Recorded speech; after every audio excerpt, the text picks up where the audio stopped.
మీకు బేకింగ్ అంటే ఇంట్రెస్ట్ ఉందా? అయితే కరెక్ట్ గైడెన్స్ కోసం చాకోస్ ఎక్స్‌ప్రెస్ అకాడమీని విజిట్ చేయండి.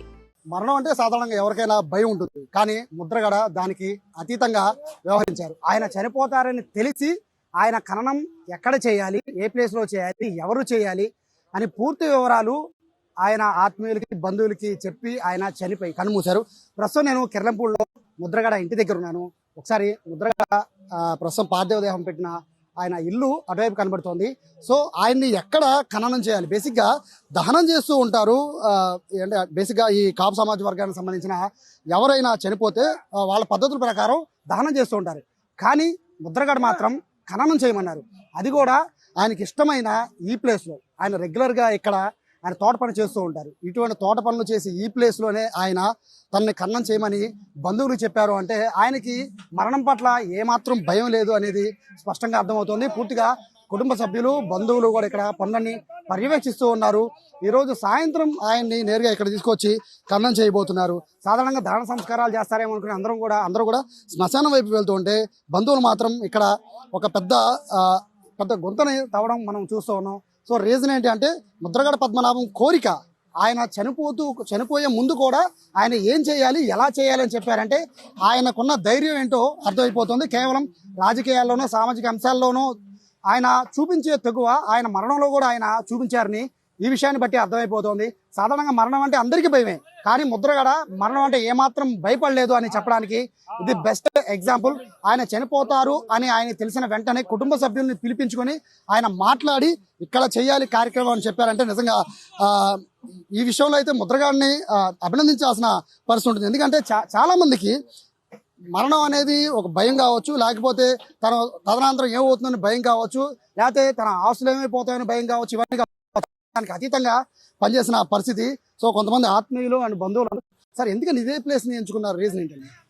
ఆయనకి ఈ ప్రదేశంలో ప్రేమ, ప్రాణం, ఇక్కడే చావాలి, ఇక్కడే ఉండాలి. నేను చనిపోయి ఇక్కడ ఉంటానని చెప్పాడు ఆయన. అది ఎవరు చెప్పారనుకుంటున్నారు? అనుచరులు చెప్పాడు. నేను చనిపోయిన నా పిల్లలు చెప్తే భయం పడతారు. నీకు చెప్తున్నాను, 6 నెలల ముందు చెప్పాడు ఆయన. ఇక్కడికి పెట్టమని చెప్పాడు వాళ్ళ అబ్బాయికి. కానీ ఎక్కడ పెట్టాలో కూడా ఆయన చెప్పాడు. ఇక అంటే నాకున్న సమాచారం ప్రకారం అంటే ఈ సామాజిక వర్గంలో చూస్తే ఎక్కువ దహనం ఉంటుంది. కానీ ఆయన కోరిక ఈ మట్టిలో కలిసిపోవాలి. ఈ మట్టి మీద ఉన్న మమకారం ప్రేమ అయింది కోరుకున్నాడు. బేసిక్ అందరికి భయం కదండి చావు అంటే, కానీ అంత ధైర్యం భయం లేదు సార్. చావు అంటే భయం అయితే 13 రోజులు నిరాహార దీక్ష ఎందుకు చేస్తాడు సార్?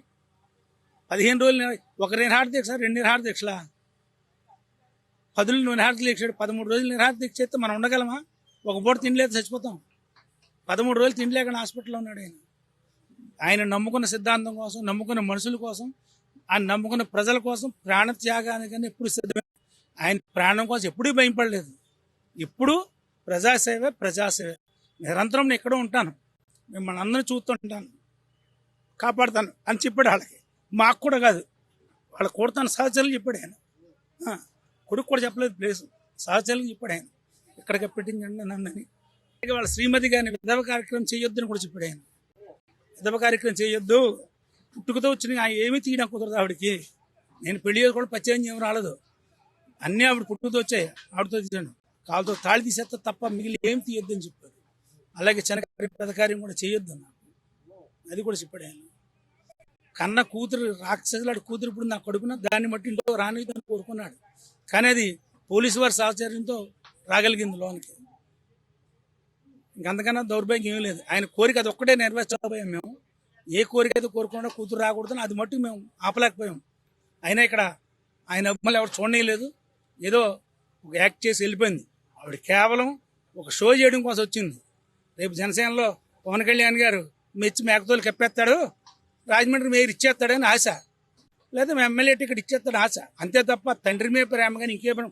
తండ్రి మీద ప్రేమ ఉన్న ఆవిడైతే హైదరాబాద్ హాస్పిటల్కి వచ్చినప్పుడు హాస్పిటల్ మేనేజ్మెంట్ ఒకటి చెప్పారు, నీవు మీ నాన్నగారిని చూడాలంటే మీద మీ తల్లిగారు ఉన్నారు, ఇల్లు ఆవిడ పర్మిషన్ తీసుకురా చివింత అని చెప్పారు. తల్లి దగ్గరకు వచ్చి అడగలేదు ఆవిడ.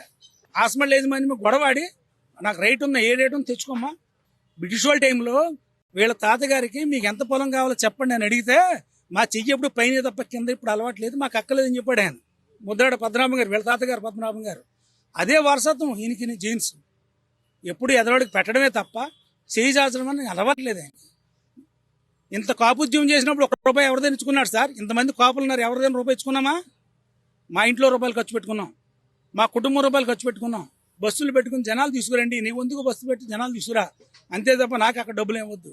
భోజనాలకి మెయింటెనెన్స్, స్టేజ్ మెయింటెనెన్స్ అన్నీ మేమే పెట్టుకున్నాం. ₹1,00,000 ₹1,00,000 ఖర్చు పెట్టాము ఉద్యమానికి.